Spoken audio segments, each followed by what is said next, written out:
After closing time, Catalina stood alone in her mother's After dark all kitchen, these years, staring at the eviction notice on the what are we counter. gonna do? The last pot of stew was still warm.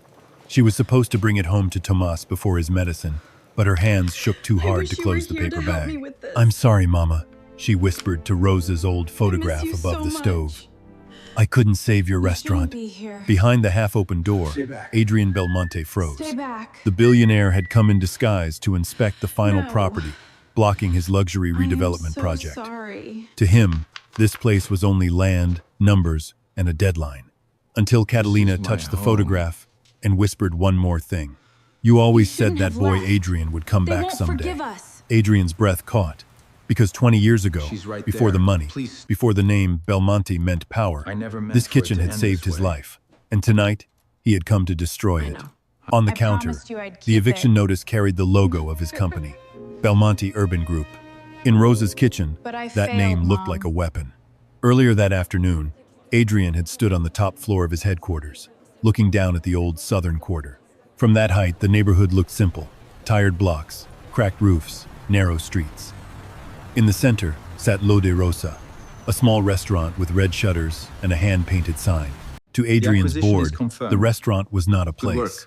It was a Just delay. a formality now. Victor Salgado, his chief operating officer, laid a folder on the conference table. "The last holdout," Victor said. "Once this parcel is cleared, Meridian Residences can move into Phase 2. On the screen behind him, a digital model rose over the old neighborhood. Glass balconies, a boutique hotel, private gardens, everything clean, bright, and profitable. "How long do we have?" Adrian asked. 48 hours before the penalty clause begins, believe they do. Victor said. Every day after that costs Consider more the than that long-term restaurant makes in a year. projections. A few people at the table smiled. Adrian did not. "Has anyone spoken to the owner?" he asked. Victor opened the folder. I think you'll Catalina wanna see Morales, this. 28, runs the restaurant alone. Mother died 2 years ago. Younger brother, Tomas, chronic Give it breathing here. problems. Supplier debt, The debt expired is appeal unappealable. window, no legal leverage. What does that The mean words for were us? clean and almost merciful. Adrian looked at the photograph She attached to loses the file. everything. Catalina stood in front of Lo de Rosa, holding a grocery crate. She was not smiling, but she was not defeated either. For think reasons you know he what could to not do. name, that bothered him. Victor pushed a pen toward him. "We just need final I don't know if I authorization." can do that. Adrian looked at the pen. The offer is Then he looked retracted. at the restaurant on the screen. Move on. "I'll inspect it myself." Victor blinked.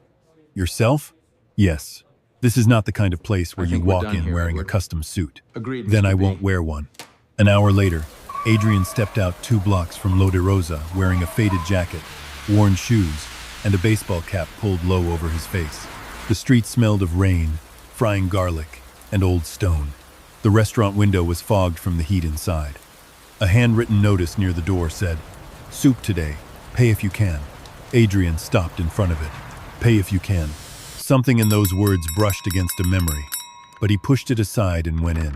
A bell rang softly above the door. Inside, the restaurant was smaller than he expected. 6 wooden tables, a worn counter, a stove visible through the open kitchen door. Catalina looked up. "Table for one?" Her voice was Table for tired one. but kind. Adrian Thank you. nodded. Before he could read the menu, she placed a glass of water in front of him. You look like you "You could look use cold," something warm. she said. "The Thank stew you, is the I best needed thing that. today. I'll have that."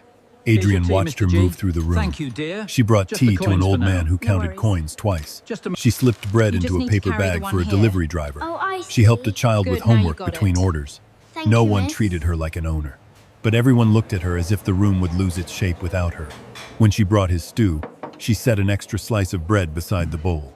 "I didn't order this," Adrian said. "I know. I can pay." "Eat first," she said. "People make better decisions when they are not hungry." Adrian looked down at the bread.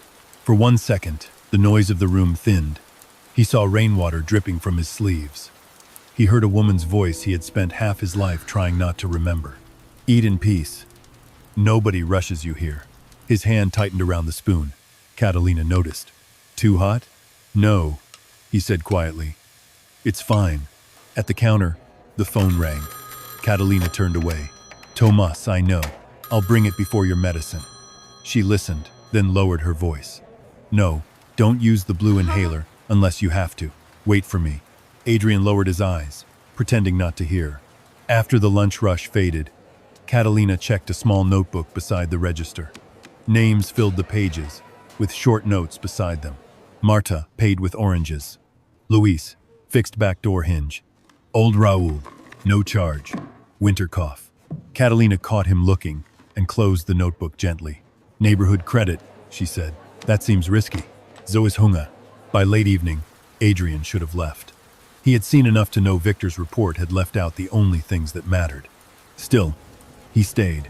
He told himself he needed structural conditions, customer volume, and relocation value. But the truth was quieter. He wanted to know why a bowl of stew in this restaurant had made him feel more exposed than any boardroom. At closing time, Catalina locked the front door, but forgot to check the hall beside the kitchen. Don't do anything Adrian yet. had Just stepped wait. there to I'll take call a you call back. from Marina. Send me the original files, he whispered. Marina hesitated. You mean the summary? No, the originals. Debt transfers, inspection reports, notices, everything. Is there a problem? Adrian looked through the crack in the kitchen door. Catalina was standing under the yellow light, holding the eviction notice. Yes, he said. There may be. He ended the call.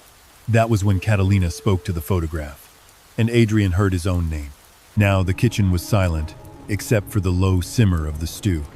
Adrian wanted to tell her that Rosa had not been wrong. The boy had come back. But then his eyes dropped to the notice on the counter. Final clearance, authorized by Belmonte Urban Group. His name was not a memory here. It was the blade. Adrian took one step backward. His elbow brushed a shelf. A silver lighter slipped from his pocket and struck the tile floor with a sharp, clean sound. Catalina turned. For a moment, neither of them moved. Then her eyes dropped to the lighter lying between them.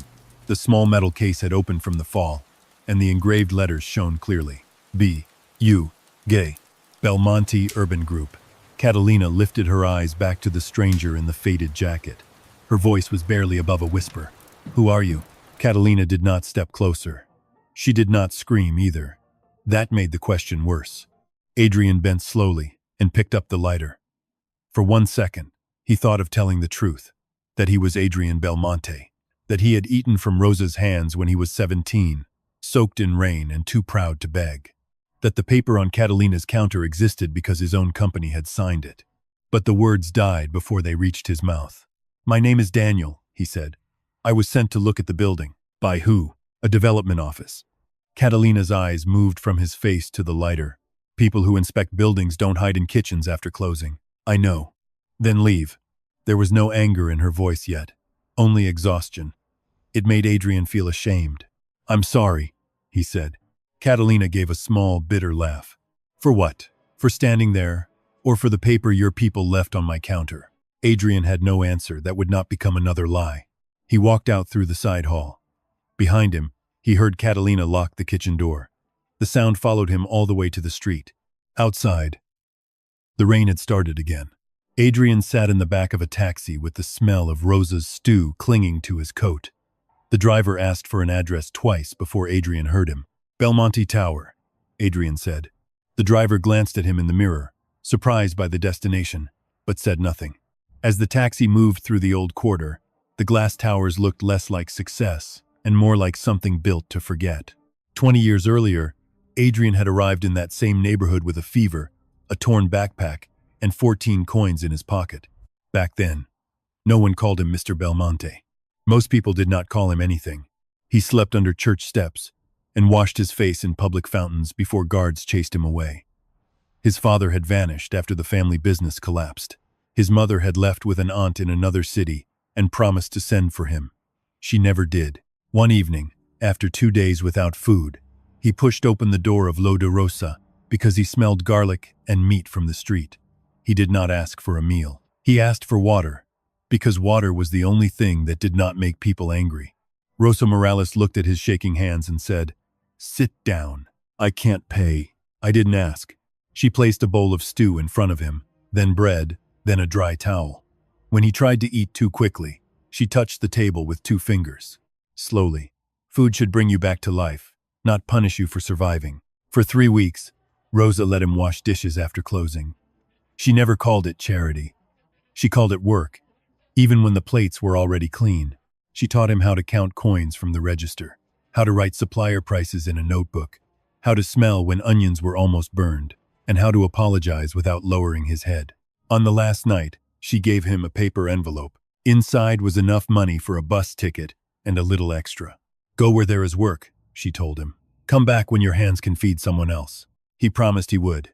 Then he became busy surviving. After that, he became busy winning. By the time he had money, Lodorosa had become a soft pain he avoided touching. He told himself he would return when he was ready. Then 1 year became 5. 5 became 20. Now the return had happened in disguise, with a demolition notice already printed. At Belmonte Tower, Adrian entered through the private garage and took the elevator alone. His office looked out over half the city. On the wall, a framed magazine cover called him "The Man Who Rebuilds Cities." For the first time, the title sounded like an accusation. Marina Valls was waiting outside his office, with a tablet in her hand. "You asked for the original Lodorosa files," she said. "I pulled what I could access." "What does that mean?" "It means the project folder is incomplete." Adrian took the tablet. Marina continued. "Careful now. The eviction packet we use internally is clean. Too clean. It summarizes the debt, the inspection failure, the missed appeal window, and the transfer of the property claim. But the original debt was not purchased directly by us. Who purchased it? A recovery company. Northline Recovery. I never approved Northline as a primary vendor. No, Northline is 2 layers away. It bought the restaurant's supplier debt, combined it with a tax lien, then transferred enforcement rights to a shell company that later signed with Meridian's land assembly team. Victor handled land assembly. Yes. Marina's face did not change, but her voice lowered. There is more. The first inspection report says the back exit was blocked. The attached photo shows a construction fence behind the restaurant. Our fence? That is not clear in the file. Find out. I tried. The permit map is missing from the scanned packet. Adrian stared at her. Missing? Removed, or never uploaded. The old reflex in him wanted to protect the company first. Seal the file. Control the damage. Call legal. Then he remembered Catalina under the yellow kitchen light, apologizing to a dead woman for failing to hold back his empire. Who else knows? He asked. Victor. Legal operations. Possibly the city liaison. Send everything to me directly. That bypasses protocol. Then bypass it. Marina studied him. Adrian, if there is a problem with this parcel, it may affect the entire Meridian timeline. I know. Investors will ask why you are reopening a cleared file. Let them ask. She nodded but did not leave. One more thing, she said. The restaurant had an old community protection request. A what? A petition to classify Lodorosa as a neighborhood service site. Not a full heritage designation, but enough to delay demolition if it had been reviewed. Was it reviewed? The system marks it as administratively abandoned. Bi Catalina? No signature from her. No withdrawal letter either. Adrian felt the room go still. Rosa had kept every receipt, every coin, every promise in a notebook. She would not have abandoned a petition without leaving proof. Who changed the status? Marina looked down at the tablet. The city account belonged to a former planning clerk named Esteban Ruiz. He left public office 6 months later. And now, he consults for Victor. For the first time that night, Adrian felt something colder than guilt. Lodorosa was not only poor. It had been made powerless, piece by piece. Through paper, no one expected Catalina to understand. But she had understood enough to keep fighting. That was why Victor wanted it gone quickly. Adrian turned toward the window. Far below, the old quarter was a dark patch between bright avenues. Somewhere inside it, Catalina was probably packing stew for Tomas, locking doors that might not belong to her much longer, and wondering whether the stranger in her kitchen had lied. He had. And before he could ask her to trust him, he would have to find out how many lies had been written in his name. Catalina did not sleep that night. She sat at the kitchen table above the restaurant, with the eviction notice on one side and Tomas's medicine schedule on the other. The stew she had brought home sat untouched. Tomas was 15, thin, sharp-eyed, and too good at reading fear in her face. You saw him again, he said. Catalina folded the notice and pushed it under a plate. He said his name was Daniel. Tomas gave her a look that belonged to someone much older. People who give fake names usually choose simple ones. Catalina almost smiled. Then she remembered the lighter on the tile. The letters engraved into it. B. U. Gay. Belmonte Urban Group. He works for them, she said. The people taking Lodorosa? I don't know how high up. But yes, He was not honest. Then why did he look scared? Catalina had no answer. By morning, she returned before sunrise. She washed the counters, checked the burners, and opened the back door to let in air from the alley. A construction fence blocked half the exit path. Yellow plastic mesh leaned so close to the wall that a person carrying crates would have to turn sideways to pass. Catalina took a photo before unlocking the front door. At 8 in the morning, Adrian arrived in the same faded jacket. Catalina saw him through the window and nearly turned the lock. But the old newspaper seller was already waiting for coffee, and a young mother had come with 2 children and no money. Loda Rosa could not close, just because Catalina was angry. Adrian stepped inside carefully. "I came to apologize," he said. "You already did." "No. I said the word. That is not the same thing." Catalina held his Gaza. "Then start with your real job." Before Adrian could answer, the bell above the door rang again. 3 people entered. The first wore a city inspection badge. The second carried a clipboard. The third had a small camera hanging from his neck. "Catalina Morales?" the inspector asked. "Yes. We received a priority safety complaint. We need to review the kitchen, rear exit, maintenance records, and food storage." Adrian turned toward him. "A priority complaint was filed this morning?" The inspector looked him over. "And you are?" "A customer." "Then stay out of the way." Catalina dried her hands on her apron. "You can inspect," she said.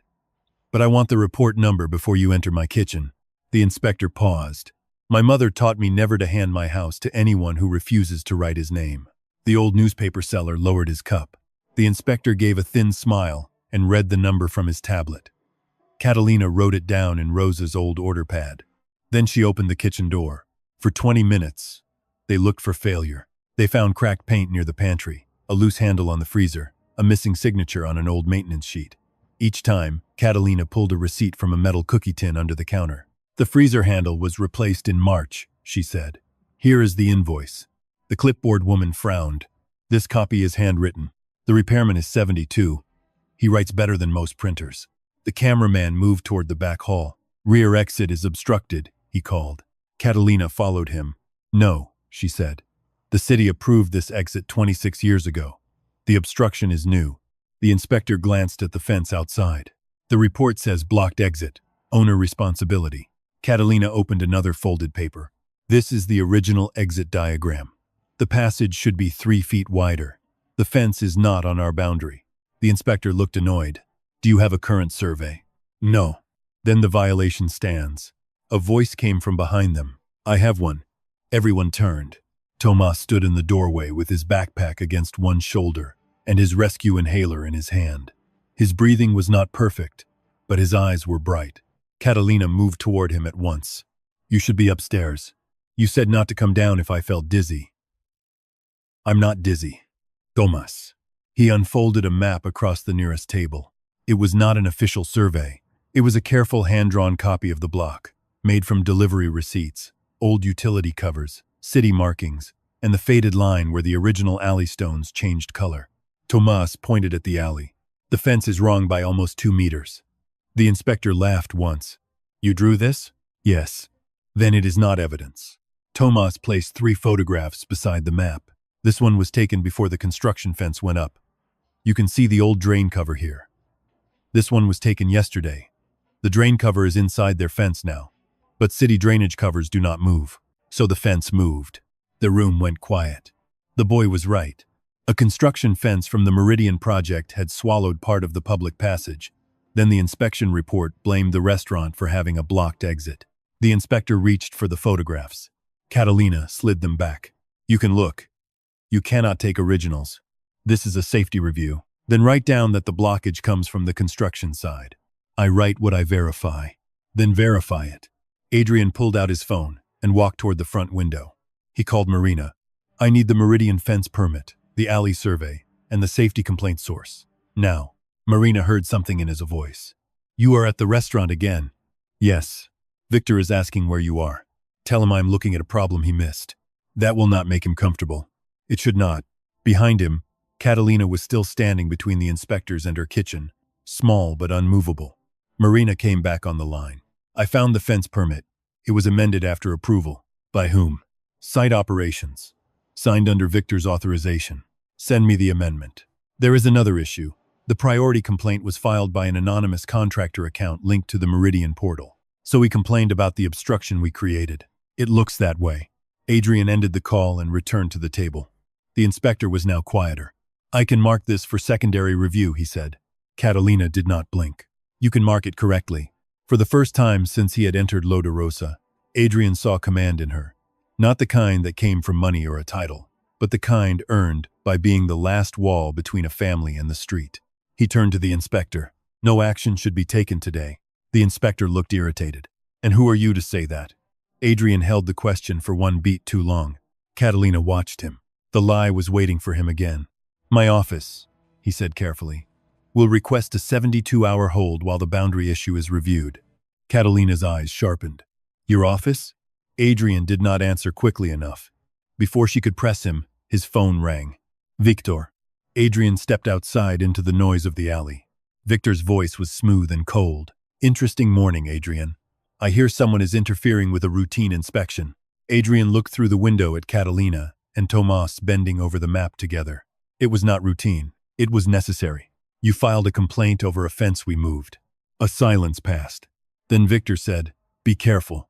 That waitress is already making you forget what this project is worth. Adrian looked at the Belmonte logo on the machinery parked beyond the alley. No, he said. I'm starting to remember what it costs. Inside, Catalina watched him through the glass. She could not hear Victor, but she could see Adrian's face. And for the first time she understood that Daniel was not only hiding a name, he was hiding power. The 72-hour hold did not feel like mercy. To Catalina, it felt like a door that might close faster if she breathed too loudly. After the inspectors left, Loda Rosa stayed open, but the room had changed. Everyone had seen the fence. Everyone had seen the man named Daniel speak with the calm of someone who could make city officials pause. Catalina kept working, because work was the only thing that kept fear from becoming noise. Adrian helped carry a crate of onions from the back hall. She almost told him not to touch anything. Instead, she watched his hands. They were not soft. Daniel's hands had faint old scars across two knuckles, and he held the crate the right way. You have worked in a kitchen before, she said. A long time ago. Where? He looked toward Rosa's photograph. A place that taught me more than I deserved. Catalina did not like the ache in his voice. It sounded too real, and real things were harder to distrust. If you want to help, stack the potatoes by size. Small ones for soup, large ones for stew. And do not bruise them. For half an hour, they worked without speaking. Tomas sat near the counter with his map, adding a red line where the fence had crossed the old drain cover. Catalina kept checking his breathing. When the lunch crowd thinned, Adrian found the small notebook, again beside the register. Catalina reached for it first. That is private. I know. I'm not trying to read it. You were reading it yesterday. I was trying to understand it. People like you usually understand ledgers only when they can collect from them. People like me? She looked at his jacket, his shoes, his watch hidden badly under the sleeve. People who pretend not to be people like you. Adrian accepted the hit. What is it called? Catalina hesitated, then opened the cover. My mother called it the Quiet Ledger. The first pages were old and soft at the corners. Some names were written in Rosa's round handwriting. Others were in Catalina's sharper hand. It started as meal credit, Catalina said. But Mama hated calling it debt. She said debt makes poor people hide. Gratitude makes them return. Adrian read the first lines. Marta. 4 meals. Paid with oranges and 2 afternoons of childcare. Raphael. No charge. Returned with window glass after storm.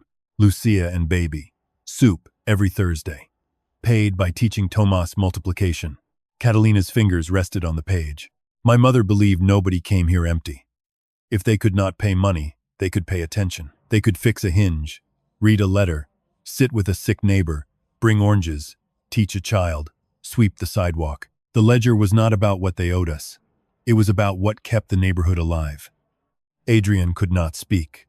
This was the system Rosa had built under the eyes of a city that saw only unpaid bills. I was going to turn this into something bigger, Catalina said, then stopped.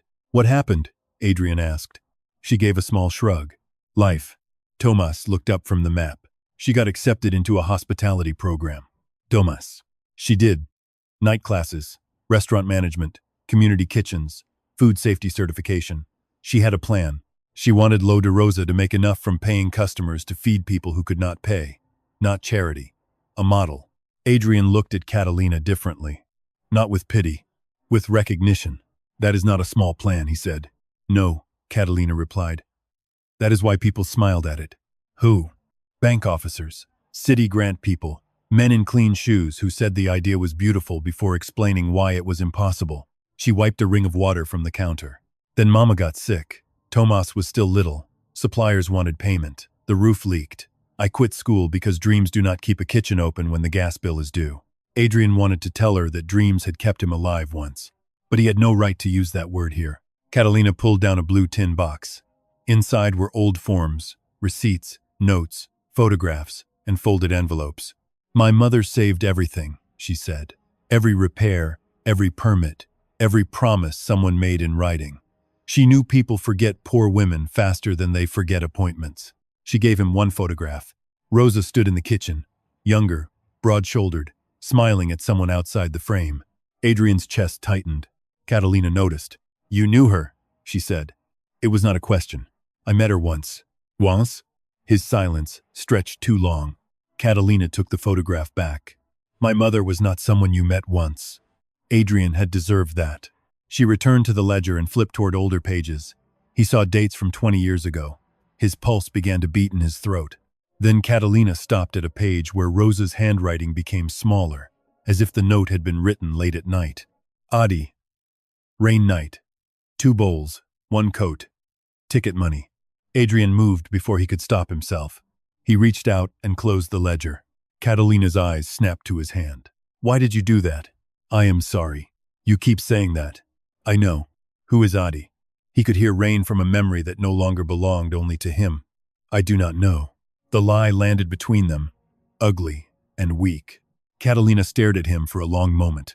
My mother used to say rich people lie loudly, but frightened people lie quietly. Adrian had no defense.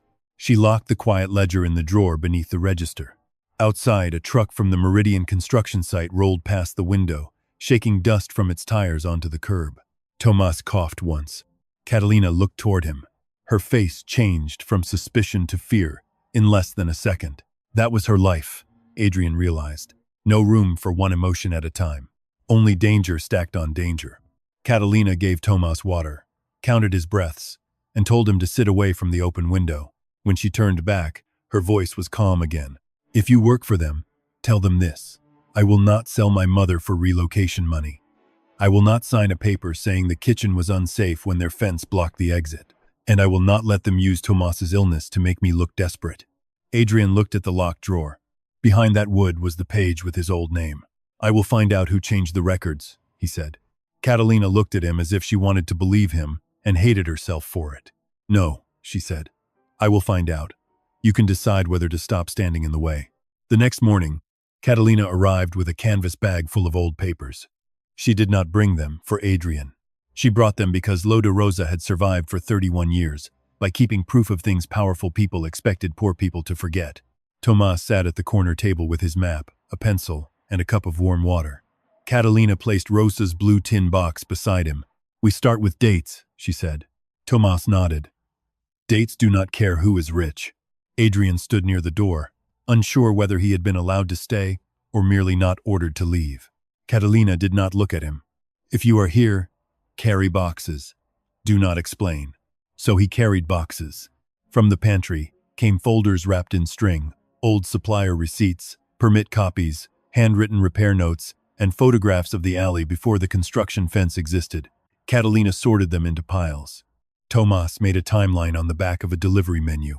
Rosa had filed a community protection request 3 years before she died. The form was there. Stamped. Received.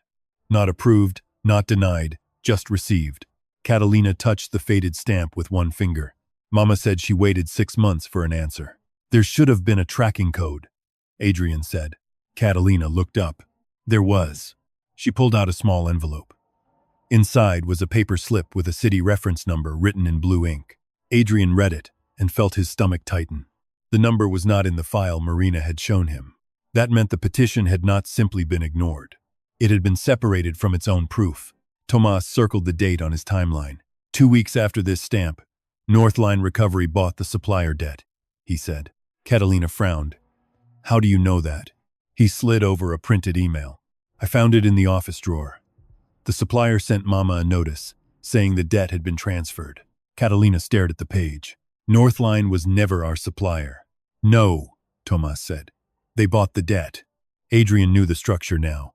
Buy the small debt. Combine it with a tax lien. Pressure the owner. Make the property look legally exhausted before the public understands what happened. It was not illegal by itself. That was the problem. The cruelest machines often worked inside the law. Catalina opened another folder. This is the roof repair. This is the gas line inspection. This is the pest control record. Every time someone said we were unsafe, Mama paid to fix it. She placed each receipt down with quiet force. Adrian took photos and sent them to Marina. Within minutes, Marina called. I found the city record, she said. The petition existed. It was moved to inactive status under an administrative abandonment code. By Esteban Ruiz? Yes.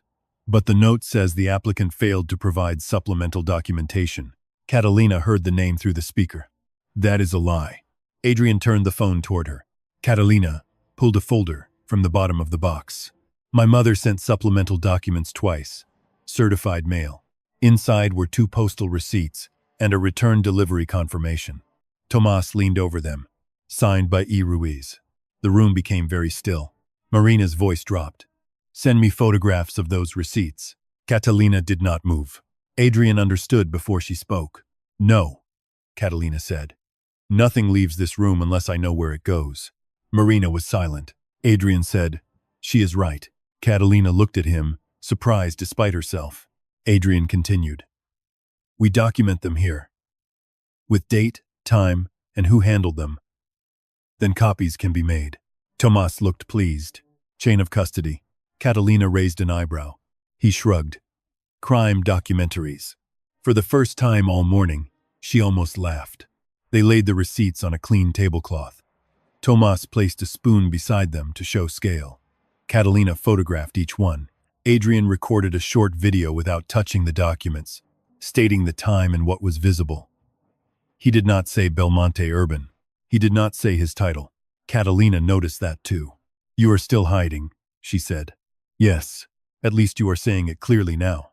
The words hurt because they were fair. By noon, the evidence had a shape. The restaurant had applied for protection. The city clerk had received follow-up documents. The file had been marked abandoned anyway. Soon after, Northline Recovery had bought the debt. Then the fence moved. Then the inspection complaint appeared. Catalina pinned the timeline to the corkboard near the register. A few regular customers gathered quietly around it. No one spoke loudly, as if the papers were a body being identified.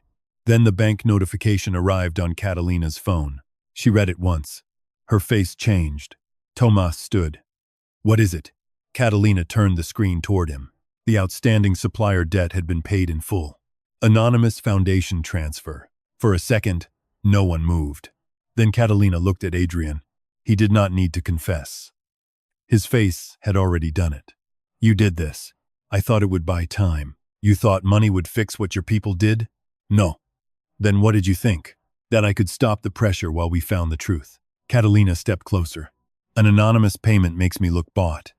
If this goes public, they will say I cried in front of you, told you about Rosa, and then money appeared. I can reverse it. That is not the point. Her voice did not rise, but every word struck harder than shouting. The point is that you keep trying to move pieces around without asking the people standing on the board. Adrian looked down. She was right again. He had seen a debt and paid it, because paying debts was easy for him. He had not seen how money could become another hand around Catalina's throat. Outside, a black car stopped at the curb. Victor stepped out in a dark coat, smiling as if the whole street belonged to him. He looked through the window at the corkboard, the papers, the customers, Catalina, Tomas, and Adrian. Then he raised his phone and took a picture. Adrian moved toward the door. Catalina stopped him. No, she said. Victor entered without waiting to be welcomed. What a touching little archive, he said. Receipts, old stamps, neighborhood witnesses, very theatrical. Catalina stood in front of the corkboard. This is a private restaurant. For now. Adrian's voice hardened. Leave. Victor looked at him with amusement. Careful, Adrian. People may start thinking you have chosen a waitress over a $500 million project. Catalina's face went still.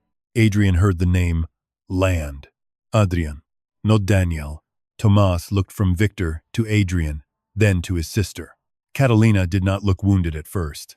She looked as if something inside her had gone quiet to protect itself. Victor smiled. Oh, she did not know. Catalina turned to Adrian.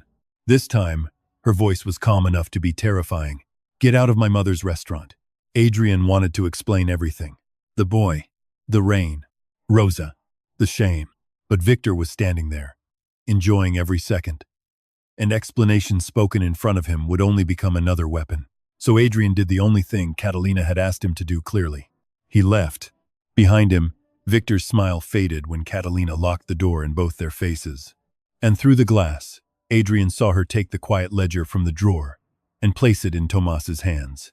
She was not giving up. She was removing the heart of Loda Rosa before men like them could touch it. By sunrise, Victor had already turned Catalina's pain into a headline. The article appeared on 3 local news sites before Loda Rosa opened. Unsafe kitchen delays major renewal project. Under it was the photograph Victor had taken through the window. The corkboard looked chaotic from that angle. Receipts, stamps, maps, and customers blurred together until the truth looked like desperation. Catalina read the article once at the counter. Tomas stood beside her, breathing through his nose the way the doctor had taught him. They call you an operator, he said. Catalina frowned. What kind? The bad kind. The article said Loda Rosa had failed multiple safety reviews. It said a young waitress with no formal ownership training was blocking jobs, housing, and investment for the entire district. It mentioned an anonymous payment that had mysteriously cleared the restaurant's debt after private meetings with Adrian Belmonte. It did not say Rosa's name. That hurt Catalina more than the lies. By 8 in the morning, people had gathered outside. Some were regular customers. Others had come only to stare. A man in a suit filmed the front door on his phone. Did the billionaire pay you to cry? He asked. Old Raul moved toward him with his cane, but Catalina touched Raul's arm. No. She stepped outside in her apron.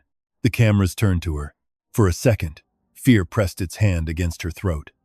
Then, she remembered Rosa standing at that same doorway during winter storms, telling hungry people to come inside before the soup got cold. Catalina lifted her chin. My name is Catalina Morales, she said. This restaurant is not unsafe because we neglected it. The rear exit is blocked because a construction fence was moved onto the wrong boundary. We have records, we have photographs, we have dates, and we will not be shamed into silence because we are easier to insult than the people who built the fence. The man in the suit smirked. So you deny receiving money from Adrian Belmonte? No. Money entered the account. I did not ask for it.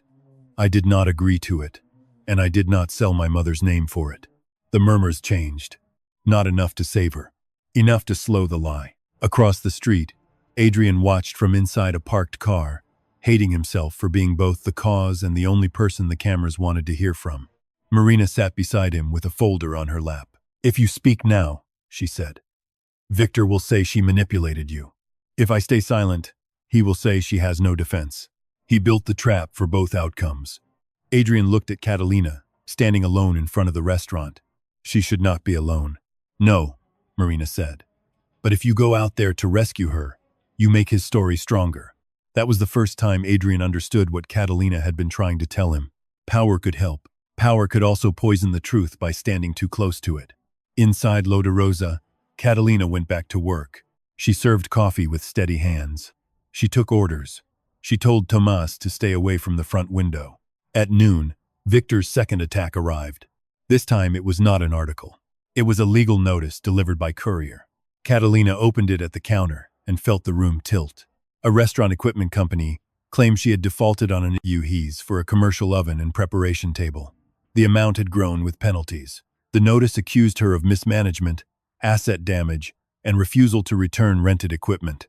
Tomas looked at the paper. That oven broke when the basement flooded. I know. We sent photos. I know. The courier was still waiting for a signature. Catalina signed only after writing, received, not accepted, beside her name. A regular customer whispered, Can they close you over that? Catalina folded the notice. They can try. But in the pantry, away from everyone, her hands shook again. Not because the debt was new, because the lie was old. 3 years earlier, after heavy construction began on the next street, water had rushed through the basement wall during a storm. It soaked flour sacks, shorted the old oven controls, and warped the preparation table. Rosa had filed a complaint. The company blamed poor maintenance. Catalina had been too busy taking Rosa to treatment to fight. Now Victor had dug up that wound and dressed it like proof. At Belmonte Tower, Adrian slammed the notice onto Victor's conference table. "You leaked the equipment claim." Victor did not look up from his coffee. "I did not leak anything. Creditors have rights." The basement flooded because Meridian's early drainage work redirected water. Allegedly. "We have video. From a grieving daughter's phone. Charming. Not decisive." Adrian leaned forward. "You are attacking her because she found the petition." Victor finally smiled. "I am protecting a project you seem ready to burn over soup and childhood guilt." The words hit too close, but Adrian did not step back. "You filed a false safety complaint. I filed a concern. You moved the fence. I optimized access. You buried the protection request." Victor's smile thinned. "Careful." There it was. Not denial. Warning. Later that afternoon, Marina sent Adrian a message with no subject line. "Look at the inspection timestamps." Attached were 2 files. The official safety complaint had been logged at 6:40 in the morning. The inspection photo had metadata from 5:58. The photograph existed before the complaint that supposedly caused the inspection. Adrian stared at the screen. Victor had not reacted to a safety concern. He had staged one. Back at Loda Rosa, Catalina found another envelope slipped under the door. Inside was a printed media briefing sheet. Describe Morales as emotional. Emphasize lack of formal ownership experience. Repeat unsafe kitchen. Question source of anonymous payment. Do not mention community petition. Tomas read it in silence. Then he said, "They are scared of the petition." Catalina looked toward Rosa's photograph. For the first time that day, anger became cleaner than fear. "Yes," she said. "So that is exactly what we show next." She took the quiet ledger from its hiding place, but did not open it for the crowd. Not yet. Instead, she placed the city stamp, the postal receipt, the flood photo, and Tomas's boundary map on the front window. Beneath them, she wrote one sentence on brown wrapping paper. "If we are lying, let them answer the dates." People stopped. They read. They took pictures. And by evening, the cameras outside Loda Rosa were no longer pointed only at Catalina. Some had turned toward the construction fence. By the next afternoon, the front window of Loda Rosa had become more dangerous than any speech. People stopped to read the dates. Some took photographs. A few crossed the street to compare Tomas's map with the construction fence. The drain cover was still trapped behind yellow mesh, exactly where the boy had marked it. Catalina did not celebrate. She knew powerful people hated being answered with proof. At 3 in the afternoon, a black car stopped outside. This time Victor did not step out. Adrian did. He wore no cap, no faded jacket, and no borrowed name. The street recognized him before Catalina did. Phones lifted. Whispers moved along the sidewalk. There he is, Belmonte, the billionaire. Catalina stood behind the counter and watched him enter. The room went quiet. Adrian looked at her, then at Tomas, then at Rosa's photograph above the stove. "I came without lying," he said. Catalina did not soften. "That is a beginning, not an excuse." "I know." He placed a folder on the nearest table. "I asked Marina to prepare a temporary agreement. It would pause demolition, freeze all debt enforcement, move Tomas's medical expenses into an independent trust, and relocate Loda Rosa to a new building while the old site is reviewed." Catalina did not touch the folder. "What do you want in exchange?" Adrian hated that she knew there was an exchange. "No public statements until the review is complete." Tomas looked up. "That means silence." "It means protection," Adrian said. Catalina gave a short laugh. "For who?" "For you." "No. For your company." Adrian forced himself not to answer too quickly. "For both," he admitted. The honesty did not help enough. Catalina opened the folder with one finger. She read the first page, then the second. Her mouth tightened when she reached the confidentiality clause. "Mutual non-disparagement," she said. "Coordinated messaging. No media contact without legal approval. It is standard. So is a locked door, if you are the one holding the key." Adrian stepped closer, lowering his voice. "Victor is building a case against you. If you keep speaking publicly, he will twist every word." If the restaurant is shut down under emergency safety rules, you may lose access to the building before we secure the evidence. Catalina's eyes flashed. Then help secure the evidence. That is what this does. No, this secures your risk. The old newspaper seller stood near the coffee machine, pretending not to listen. Everyone was listening. Adrian knew it. Catalina knew it. He said, I can stop the pressure today. She shook her head. You can delay it. Then your lawyers write a report. Your board says mistakes were made. Your investors stay calm. And Rosa becomes a paragraph in a settlement. That is not what I want. But it is what your world knows how to do. The words struck harder because they were not cruel. They were precise. Tomas coughed from the corner. Catalina turned at once. Adrian saw the fear move through her body before her face revealed it. I have a doctor who can see him today, he said. Catalina looked back slowly. There it is. What? The part where need becomes leverage. Adrian's face changed. That is not what I meant. I believe you, she said. That is the problem. I think you can mean well and still stand in the wrong place. For a moment, no one moved. Then Catalina took the folder and pushed it back across the table. I will not move my mother's kitchen to a prettier cage. I will not let your lawyers write my grief into neutral language. And I will not teach Tomas that safety is worth more than the truth. Adrian looked at Tomas. The boy had one hand around his inhaler and the other on the map. If the truth costs you the restaurant? Adrian asked quietly. Catalina's voice broke only a little. Then at least we will know who took it. The answer left Adrian with nothing to buy, nothing to offer, and nowhere to hide. His phone buzzed. Victor. Adrian ignored it. It buzzed again. Catalina looked down at the screen and saw the name. Answer him. No. Answer him here. Adrian hesitated. Then he put the call on speaker. Victor's voice filled the restaurant, smooth as polished stone. Adrian, tell me you are not inside that place again. I am. Good. Then tell Miss Morales the board is prepared to be generous if she stops performing for cameras. Catalina closed her eyes once. Adrian said, She is not performing. Victor laughed softly. Of course she is. Poverty always becomes theater when money enters the room. The silence after that was complete. Adrian looked at Catalina. She did not look surprised, only tired. That tiredness made his decision for him. You are off the Lo de Rosa file, Adrian said. Victor's voice cooled. You do not have the votes for that. Then I will get them. No, you will get a scandal. And when this falls apart, I will make sure everyone knows you burned a $500 million project because a waitress found your childhood wound. The call ended. For once, Adrian did not apologize.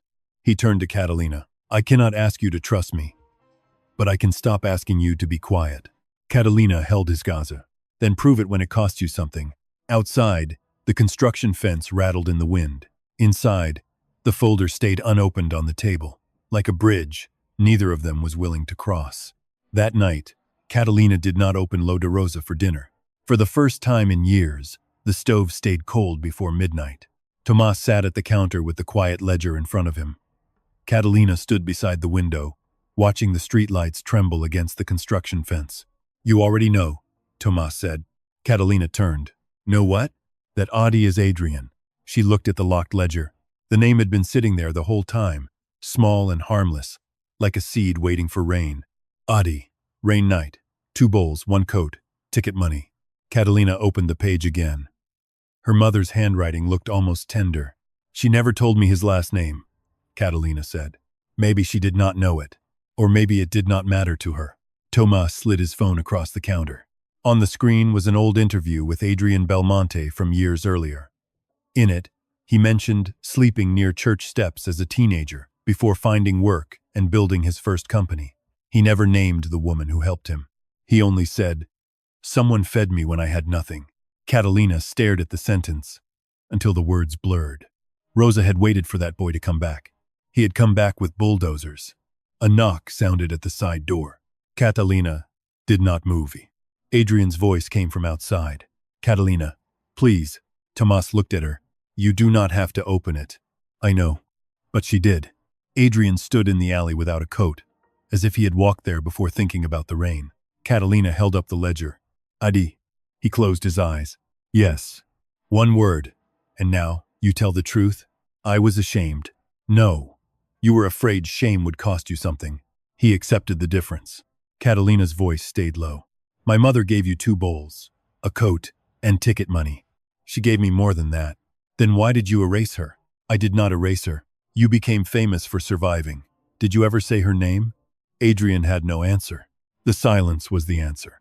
Catalina stepped back from the door. When Mama was dying, she still thought you might return. Not rich, not powerful, just returned. She said a person who is fed at the edge of his life never forgets the room. Adrian looked past her into the kitchen. I did forget, he said. Not all at once. That would have been easier to hate. I forgot by making myself too busy to remember. Catalina's eyes filled, but she did not cry. Then remember this. My mother did not save you so you could own the street that buried her. Before Adrian could respond, Tomas's phone buzzed. Then Catalina's. Then Adrian's. The same alert reached them all. A new article. Waitress secretly met billionaire before anonymous debt payment.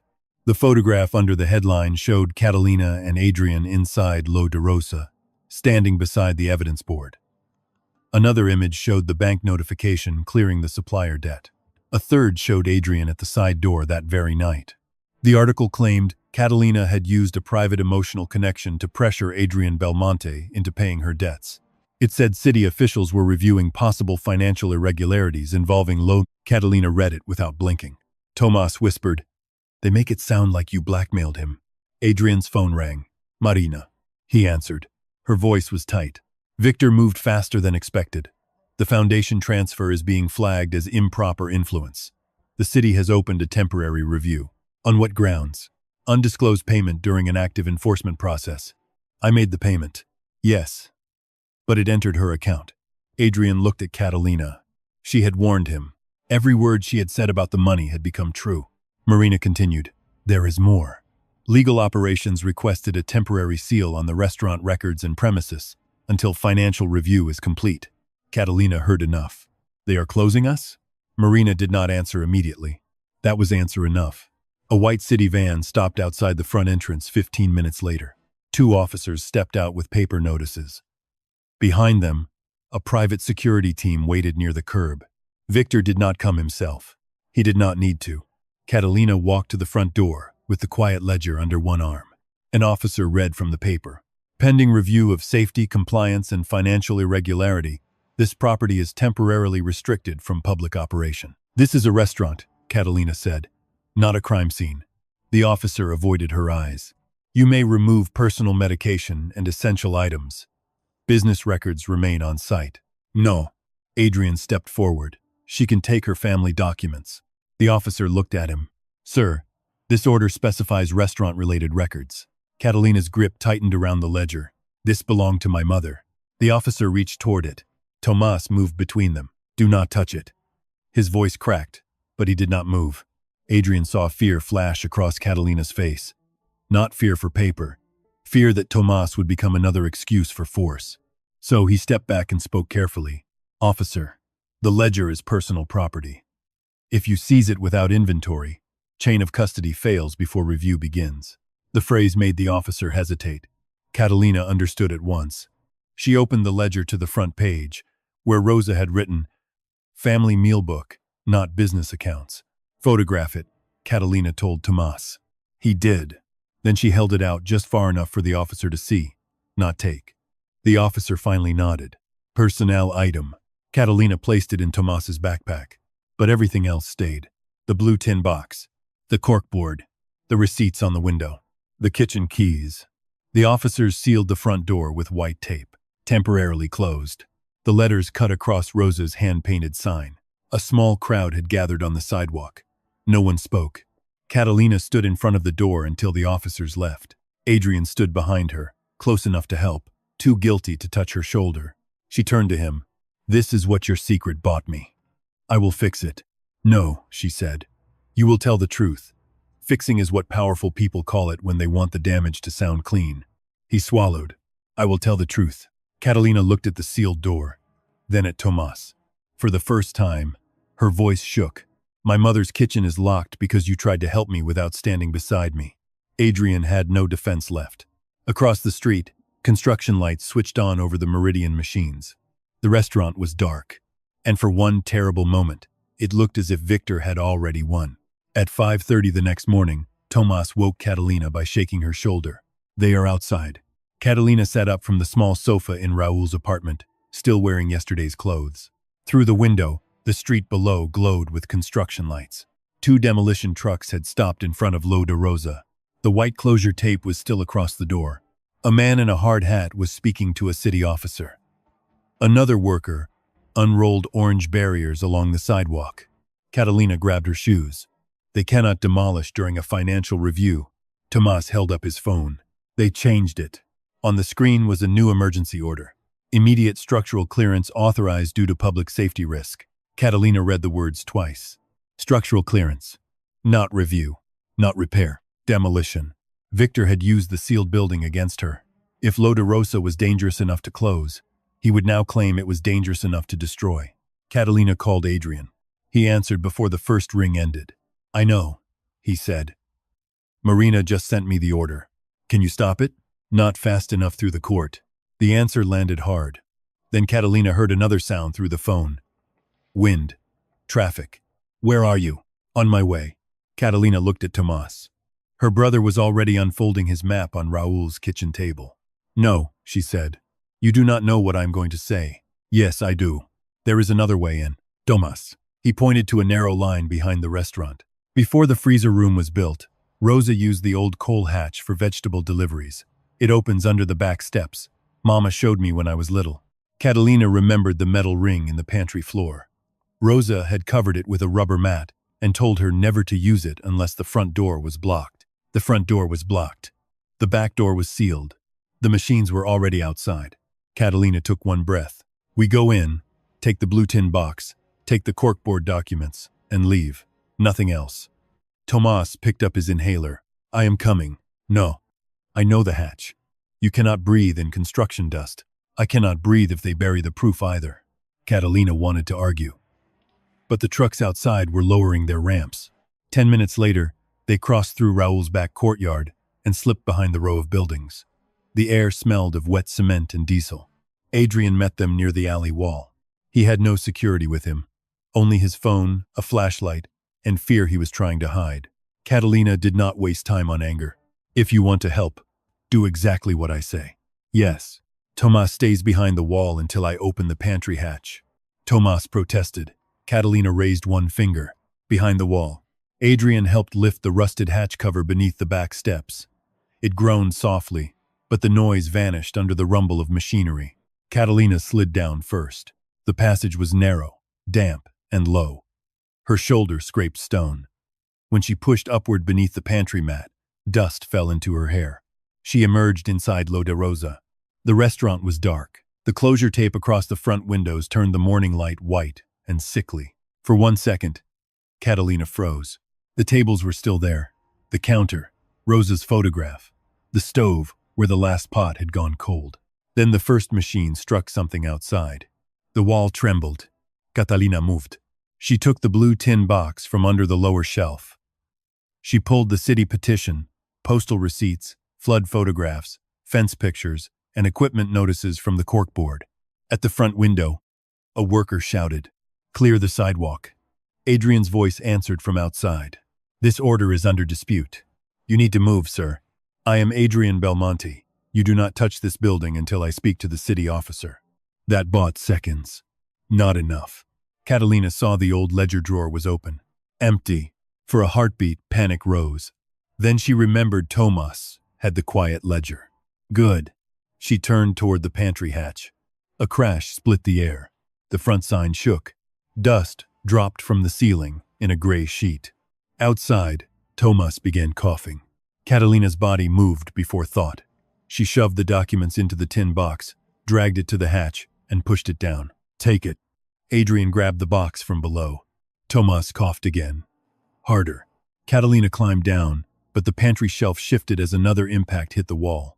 A crate fell across the hatch opening. She was trapped halfway. Adrian pushed upward from below. It will not move.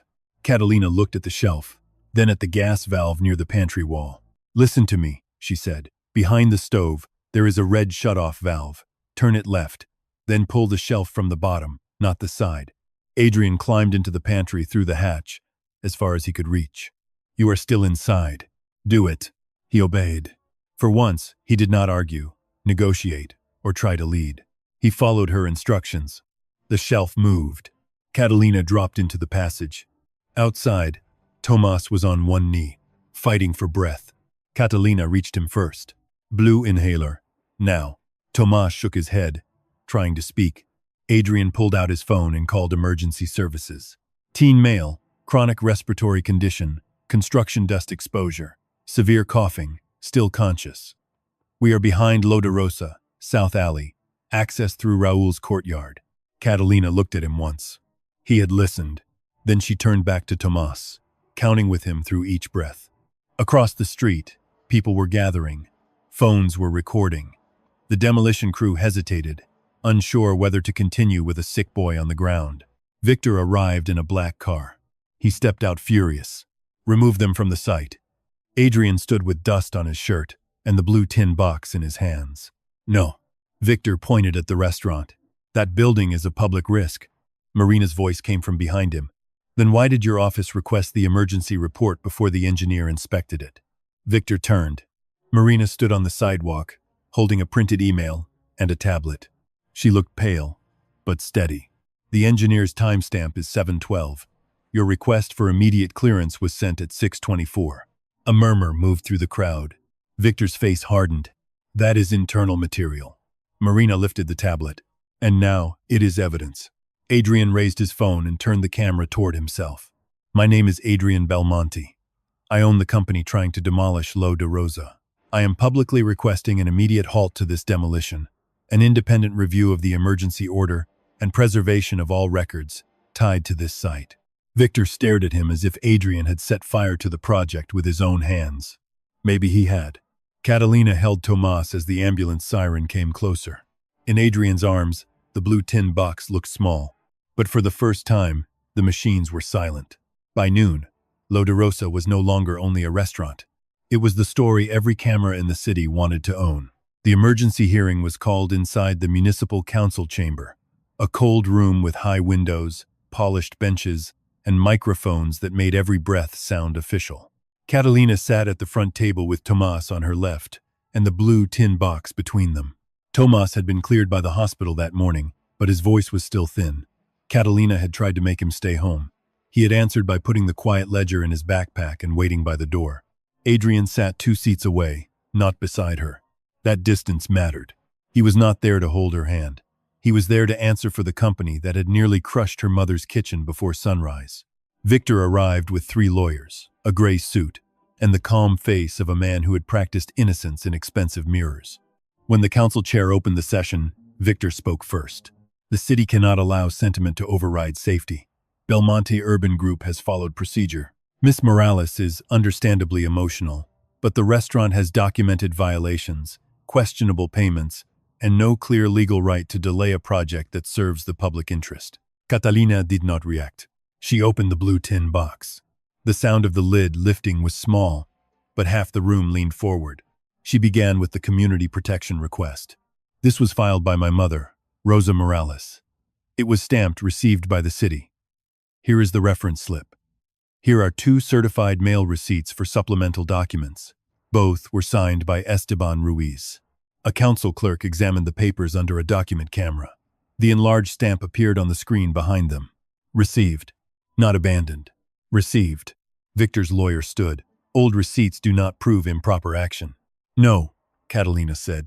Dates do. She nodded to Tomas. His hands shook as he connected his phone to the display, but his voice held. The petition was marked abandoned after these receipts were signed. Then Northline Recovery bought our supplier debt. Then the construction fence moved across the old drain cover. Then the blocked exit complaint was filed. He showed the map, the photographs, and the drain cover, trapped behind Meridian's fence. A murmur passed through the chamber. Victor's jaw tightened. Adrian stood next. My company benefited from that sequence, he said. Whether every step was criminal is for investigators to decide. But it was not clean. It was not honest. And it happened under a project I owned. The room went quiet. No public relations sentence could soften that. Victor leaned toward his microphone. Adrian is compromised. His judgment is clouded by a personal connection to the family. Catalina looked at him. For the first time, she opened the quiet ledger in public. "This is not a business account," she said. "It is my mother's meal book." Victor's article called it a tool for manipulation, so let us read the page he wanted everyone to fear. She turned to the old entry. Adi, rain night, 2 bowls, 1 coat, ticket money. The chamber became very still. Adrian walked to the microphone. "I was Adi." The cameras shifted toward him. 20 years ago, I was hungry, sick, and sleeping near church steps. Rosa Morales fed me in this kitchen. She let me work without humiliating me. She gave me money for a bus ticket and told me to come back when my hands could feed someone else. His voice did not break, but it lowered. I did not come back. I built a company. Then that company came back to destroy her restaurant. Victor seized the moment. "There. You see? This is guilt, not evidence." Marina rose from the second row. "No, this is evidence." She placed a tablet on the clerk's table. The emergency demolition request was drafted at 6:24 in the morning. The engineer inspection used to justify it was time-stamped at 7:12. The safety complaint from last week was logged after the inspection photograph attached to it was created. Those files came from the Meridian internal portal. Victor turned pale with anger. "That material is privileged." "It is fraudulent," Marina said. Then she played the audio. Victor's voice filled the chamber. "No restaurant, no old woman, no sick boy is worth delaying $500 million. No one moved. Even Victor's lawyers looked down. Catalina closed the ledger. "My mother never asked the city to worship this restaurant," she said. "She asked it to recognize what it was. A kitchen that fed people when systems failed them. If the law can be used to erase that with fake dates, moved fences, and hidden files, then none of us owns anything. We only keep it until someone richer wants the land." The council chair ordered an immediate suspension of the emergency clearance. Then came the second order. All demolition activity on the Loda Rosa parcel would stop pending independent investigation. The third order followed. All records tied to Northline Recovery, Meridian Land Assembly, and Esteban Ruiz would be preserved. Victor stood abruptly. Adrian turned toward him. "You are removed from all Meridian operations, effective immediately. The board will receive my resignation from Project Authority today, along with a request for external audit." Victor laughed once, bitter and small. "You will destroy yourself for a waitress." Adrian looked at Catalina, then at Tomas, then at Rosa's name on the ledger. "No," he said. "I already did that when I forgot who fed me." For the first time that day, Catalina let herself breathe. Outside the chamber, reporters shouted Adrian's name, but the cameras that mattered stayed on the table, where the blue tin box sat open. Inside it were receipts, stamps, photographs, and one old bus ticket. Small papers, large enough to stop a machine. 3 weeks later, the white closure tape came off the door of Loda Rosa. Catalina stood on the sidewalk with Tomas beside her, and the neighborhood gathered behind them. No cameras had been invited, but a few came anyway. This time, they stayed across the street. A city official read the decision in a careful voice. The emergency order was withdrawn. The financial review found no misconduct by Catalina Morales. The protection request filed by Rosa Morales would be reopened under independent supervision. Until the review was complete, Loda Rosa could not be demolished, transferred, or pressured through debt enforcement. Catalina listened without smiling. Victory sounded different when it arrived late. Adrian stood at the edge of the crowd.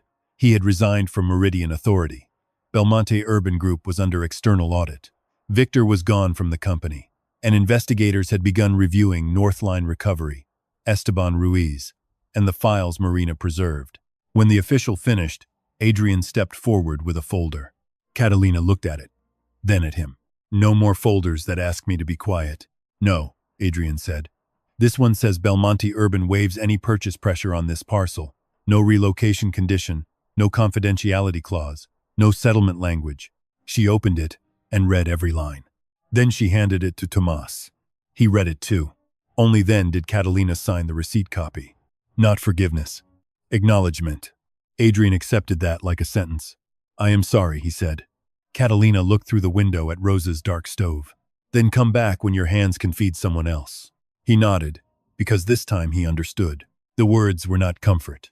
They were work. The next morning, Catalina reopened the kitchen before sunrise. First, she hung Rosa's photograph above the stove. Then she placed the old bus ticket in a small frame beside it. Tomas frowned. Are we honoring him now? Catalina shook her head. We are honoring what one meal can become.